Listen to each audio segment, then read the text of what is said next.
Hey, how you doing? This is RJ.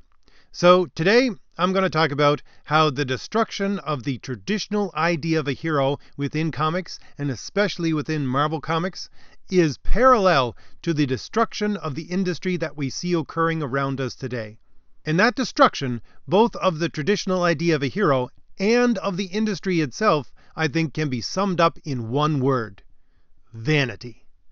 Now, I did an entire video about how the idea of vanity, or sometimes it's called vainglory, destroys the idea of a hero itself. It was about Mary Sues, and how Mary Sues are not heroes because they are vainglorious, because they have vanity. And vanity is the opposite of what a hero actually needs. A traditional hero, as I'm always saying, for 3,000 years within Western civilization is a paragon of virtue. And the first virtue is prudence. And even before you can work on the first virtue of prudence, first you have to have right reason, which is reason in accord with reality. And when you have those two things, you can then move on to the other virtues of justice and courage and temperance and become a paragon of virtue and become a hero. But vanity destroys both prudence and right reason. Because the whole point of vanity, it's kind of like pride.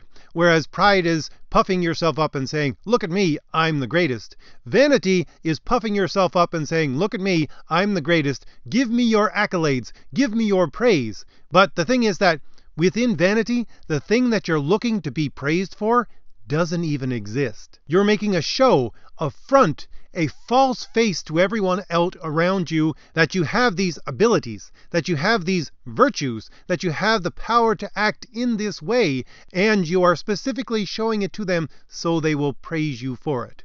And again, either you do not possess this ability or this thing that you're asking for praise for is so ephemeral, it's so fragile, it's so here today and gone tomorrow, that by the time you start receiving that praise, it's either gone or on its way out.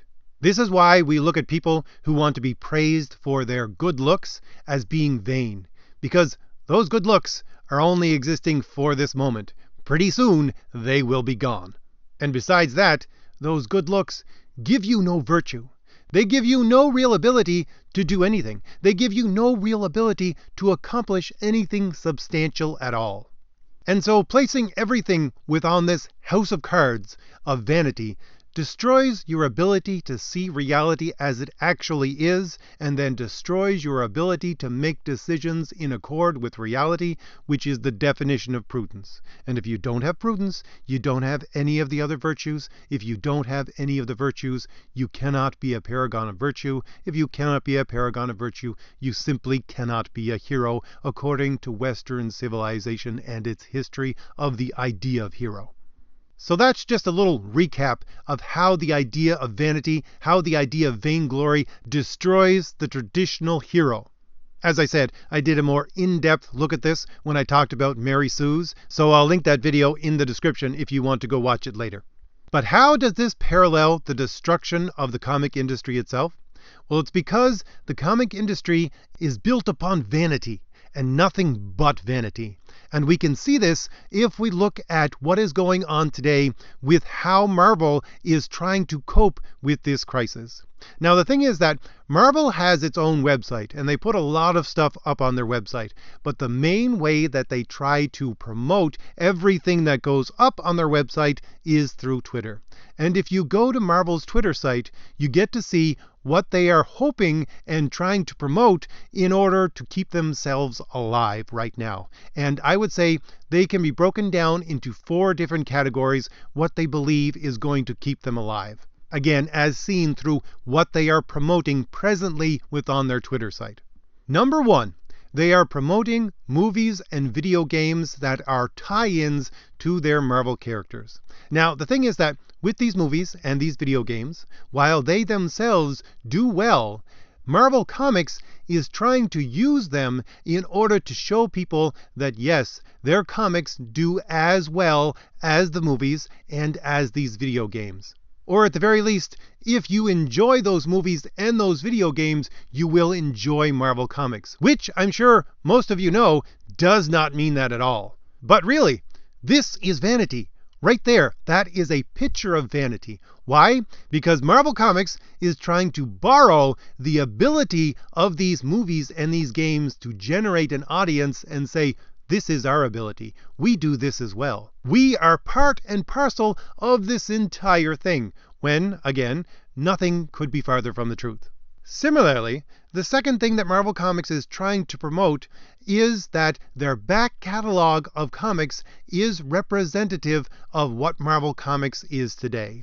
They're trying to push everybody to Comixology and to the Marvel site to go and read old Marvel Comics, great runs of old Marvel Comics, under the assumption that if you go and read these great stories that we have on our back catalog, when we start printing up comics again, we have just the same kind of great stories. And again, people who know anything about Marvel Comics today know this is not the case whatsoever. And really, I've covered in multiple videos how Marvel, according to its own statements, around 2009 hired Sana Amanat to specifically break with that old way of making comics and that old history of Marvel Comics. Their entire reason for hiring this woman was to change the entire customer base and change the entire way Marvel Comics makes comics. And so there was to be a specific break from the past and a moving forward only with these quote-unquote progressive comics. And yet we see now, when times really get tough, what do they try to do? Well, they try to push people to the back catalog and again, try to make them think that this is the quality of comics that they're going to get today if they come back and read Marvel Comics after this crisis is over. Again, this is vanity. This is not an ability that Marvel Comics possesses at this time or has possessed for at least 10 years now. But moving along, the third thing which Marvel is trying to promote through its Marvel Twitter site is the idea that the people who work at Marvel are some kind of pseudo-celebrities. They've been putting up a lot of videos recently about how to write, how to draw. And this is being promoted by attaching people to these videos that supposedly have some kind of quasi-celebrity status. And this would include videos from people like C.B. Cebulski, Joe Quesada, Stephen Wacker, Sana Amanat, Scotty Young. And I'm sure some of you, after listening to that little list, I'm sure you're saying to yourself, I recognize some of those names, but some of them I really have no clue who you're talking about. And that's my exact point. The point is, these videos are being promoted as, come and listen to this person talk about storytelling. Come and watch this person as they draw. Now, if their concentration and their drawing point was on the storytelling itself, was on the creation of the art itself, they might have something there. But that's not what they're doing. If you're just listening to me and not actually looking at the screen, let me read for you one of the tweets that they put out to try to draw people in. Now it's on Twitter, so I'm going to substitute their Twitter handle for their actual names when I read this. But it states the following.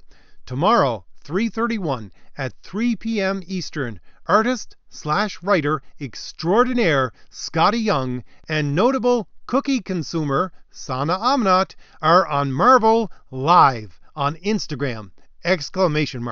We chat storytelling, comics, and embarrassing moments in our lives. Join us, won't you? ?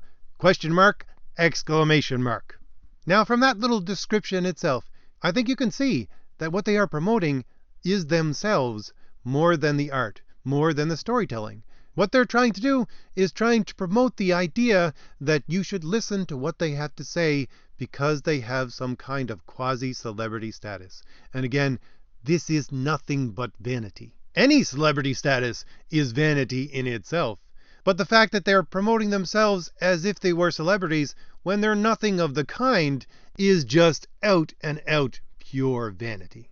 And the fourth and final way that Marvel Comics is trying to promote itself right now is what I want to take a longer look at. And it is their concentration on their lifestyle branding, and a very specific kind of concentration on its lifestyle branding. It is a concentration on fashion. Yes, you heard me right. In this day and age, when entire economies are shutting down, and Marvel Comics and every other part of the comic industry is folding up because they simply cannot deal with the crisis that is going on within the world. When this is going on, what do they seek to use to promote themselves, to weather this storm, and to make sure people come back to Marvel Comics after the storm is over? Well, they're using fashion.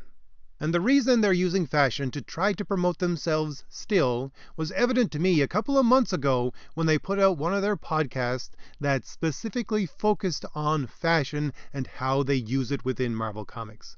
But before I even get there, again, for those of you who are just listening to me and not looking at the screen, what I'm showing you in the background is just two examples of what Marvel is still putting out in this time of crisis that has to do with the promotion of fashion. Because despite everything that's going on with the comic industry, they still made sure that they got their weekly fashion column out for Marvel Comics. The tweet reads, "The most fashion-forward Marvel moments from this month in comics!" Exclamation mark. The 8 best costumes in March's Marvel Comics. Marvel.com's fashion columnist highlights the best looks for this month's new books. And again, this tweet was put out on the 31st of March, well into when this crisis had already begun. Another one that just came out recently is a tweet that says the following: "This is a very serious question. Who has the best hair in the Marvel Universe?" And seriously, the title of the article I don't even understand. It's "Face front, true believers, and fix your peepers on a few downright dazzling Marvel U-DOS." Now I'm sure the question comes to your mind, like it did to mine, why in the world is Marvel Comics doing this? Well, the thing is that it all goes back to its progressive ideological roots that have been growing steadily for the last 10 years now, if not from before. And it all emerges from the fact that comics are one half of storytelling that is told in a visual way. Now, I covered this last summer during the Comic-Con panels. There was a Marvel artist that was on a Marvel panel, and she was talking about what she did at Marvel and how she, as an artist, would produce her art. And the thing was, she told the story. I don't even remember her name off the top of my head. I'll put some of her covers in the background. I think her first name is Ashley.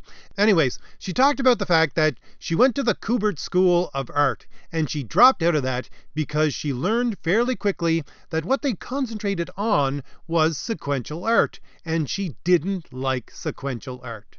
Now, I'm sure you're saying to yourself, okay, but comics is sequential art, and she works for Marvel. How would a person who doesn't like sequential art work for a comic company? Well, the thing is that she works for Marvel because she only does covers for Marvel. That's it. She doesn't like doing interiors because she doesn't like sequential art. And what she does with her covers is something that is not connected to the sequential art internally at all. And her statement was that what she tried to do with all of her covers was to show women feeling their feelings. And by the way, after she made that statement, she said, "Oh yes, and men too."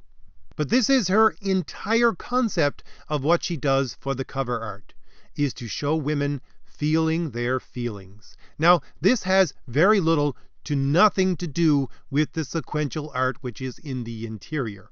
Because sequential art is sequential for a reason. It's supposed to generate within your mind the illusion of movement, the illusion of action. But what she wants to show in her cover art is not action, but an internal emotional state. And I would say that this woman and her mindset about what she is trying to do with the art for Marvel Comics has bled straight into the interior for comics itself.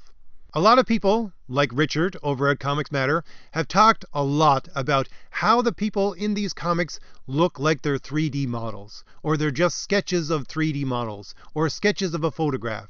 They look so stiff. There is no illusion of movement or anything of the kind. They simply look like a very stiffly posed doll. And a lot of us old comic readers are thinking to ourselves, why do they do this? Comics are supposed to be about action. They're supposed to be something that generates excitement, and this is done through the art. But all of this art is so stiff and so posed. A very good example of this stiff and posed art came out just a couple of months ago in the X-Men special, Emma Frost and Jean Grey. I'll put some of that art up in the background. This entire book was a silent comic and was told specifically by the art and the art alone. And all of the art was this stiff, posed art of these two characters along with a little bit of Storm at the end. And again, I'm sure that a lot of traditional comic readers were looking at this just like I was and saying, why in the world would they make the art so stiff if it's a silent comic book and all of the action and everything within the story needs to be carried along by the progression of the art? Well, it's because these current comics are not there to concentrate on action or movement. They're there to focus on the internal emotional struggle of the characters that they portray. And they do this specifically through body language. That's why all of these characters look posed. Because they are posed. Because the whole point of the pose is to express body language, and the whole point of body language is to convey to the reader the attitude and the emotion of the characters. And again, the reason for this entire thing is because, of course, their progressive ideology is dependent solely upon emotion and the expression of emotion.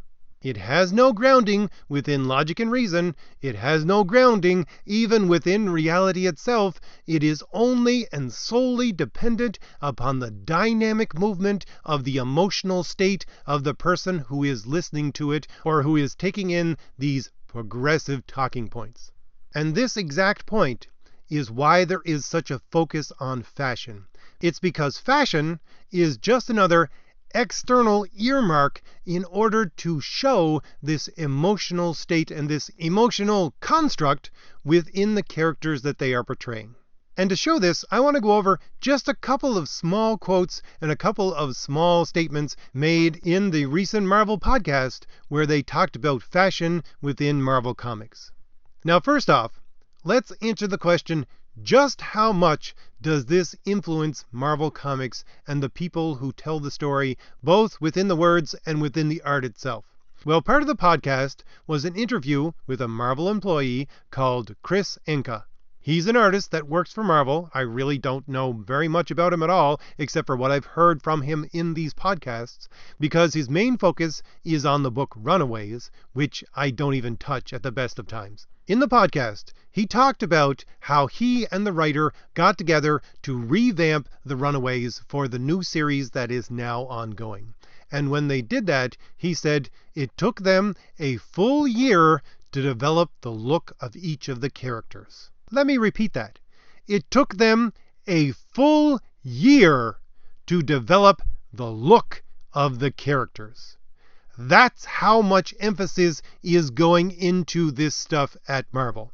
And besides that, whenever he does an issue of Runaways, he takes every character, and there are a bunch of characters within the Runaway books. He takes every character and he has to spend at least one day on every character thinking about what fashion and clothes he's going to put them in for this issue.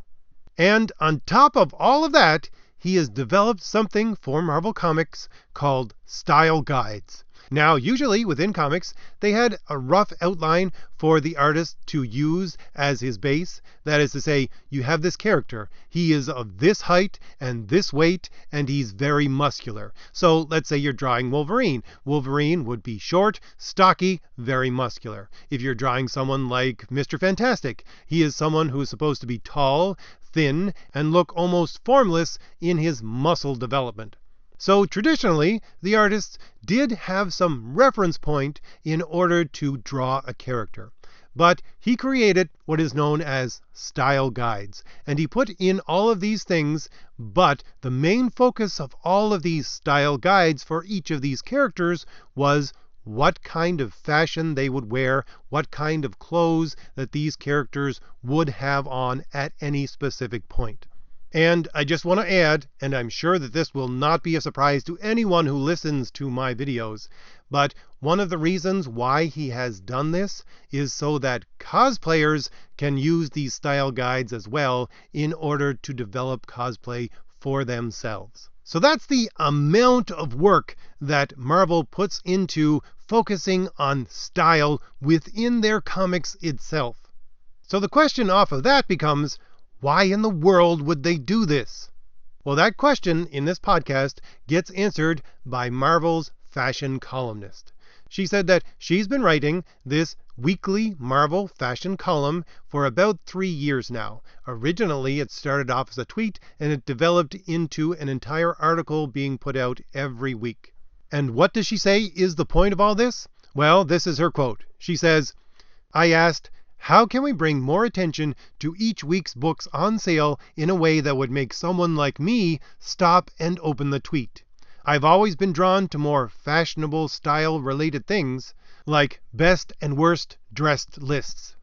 Now, first off, I'll have to say that I'll give this woman credit.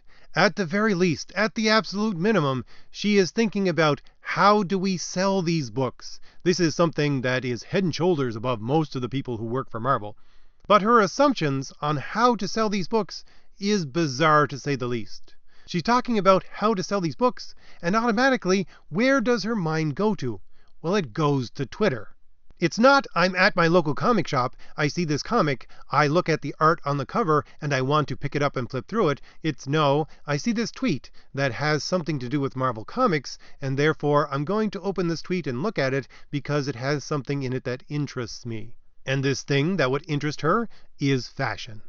And, by the way, when that other artist who was doing cover art to show women feeling their feelings, this is the exact same thing that she talked about in the exact same way. She wanted people to see women feeling their feelings on the covers of these books, and so say to themselves, that's something that interests me. I want to look in the internal of this book. But when she talked about it digitally. Not about in a comic shop. No, she talked about it as in, this is a digital file someone is going to come across on Marvel's Twitter site or on Marvel's digital storefront, and therefore they're going to click on it. But the more important point is the fact that both of these women are trying to attract an audience that isn't actually there.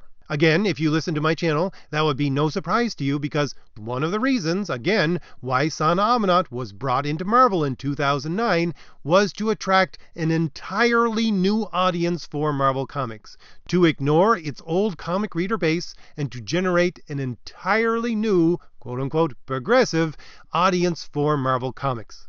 And this is the phantom audience that this woman and the cover artist are trying to draw in. And to hammer that point home, and to bring it back to what I was talking about at the first, I'm going to go to another quote from the third guest that they had on this podcast. This woman is a fashion historian, and she was invited onto the podcast to talk about fashion and how it related to Marvel Comics. And her quote, which I'm about to read, actually opened up the entire podcast. It's the very first thing that you hear before they even play their introduction, and then she says it again within her interview itself. She says, "We talk all the time about power heels and power suits and power dressing, but what does it mean to talk about fashion and power? Clothes don't actually have any power like an army does or a generator does. It's something people create and people think of." So here we see the entire reason why they are concentrating on fashion and how it feeds into this progressive agenda. It always comes down to power. Nothing but power. The reason why the artists want to show these people feeling their feelings, because in the progressive ideological mindset, people being allowed to express their feelings in any and every way possible is an expression of power. The reason why they have to spend day upon day, even a year, thinking about the fashion of the characters within a book is because the fashion that they express with their clothes is a representation of those internal feelings, which, once again, is a representation and expression of their power. But fashion, certainly in the way that they're talking about it, is nothing but an expression of vanity. And she even admits that clearly within this statement itself. She says clothes don't have actual power like an army does or a generator does. It's something that people create. You see, as I talked about in other videos, if you have power that is connected to something like virtue, it is an ability, a power that is generated from the natural state of a human being and can be drawn out and multiplied by virtue, which then leads someone to become a hero. That's actually part and parcel of becoming a hero. The natural state of a human being is that they are a creature that can choose. Choosing is a power that they possess. It is the natural ability of a human being. And that ability to choose, when it is in accord with reality, that is to say, right reason, leads to good decision making, which is prudence, which then can lead to the other virtues, and the expression of those virtues allows the person, gives the person the ability, the power to accomplish their ends in life. That is the traditional Western way to view virtue and to view heroism in itself. But what this woman is talking about power that is a social construct. It is not something based on reality. It is something that is false. It's a facade. It only exists as part of an illusion. And once that illusion is broken, the whole thing crumbles. That in itself is an expression of vanity. Again, that's what vanity is. It's pretending to have an ability that you don't actually have in order to be praised for it. And this is the false front that has been created with these heroes, within these books, within these stories for some time now, and it is the false front of the entire industry that has crumbled over the last couple of weeks. The power, and more specifically, the illusion of power that this industry and the workers of this industry have built up for themselves over the last decade or more, is nothing but a false front. And when confronted with something that is stark reality, it will do nothing but crumble.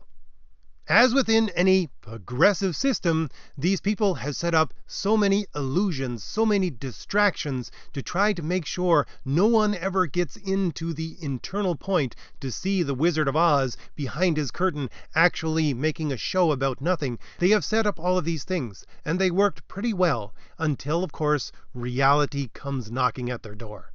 And the truly sad thing about all of this is that the industry leader, Marvel, is not looking at this reality that is staring them in the face and believing that they're going to have to change. No, you can see from what they're putting up on their sites, what they're doing right now is picking up these crumpled, destroyed pieces of this false front that has fallen to the ground, so that when the smoke of this crisis settles, they think they will be able to reconstruct their industry in the exact same way, so that it's not built upon merit, but built upon vanity. Anyways, if I've given you anything new to think about, hit like, hit the shield in the lower right hand corner of your screen to subscribe, and leave me a comment. Tell me what you think about all this. Alright, I'll see you later. Bye.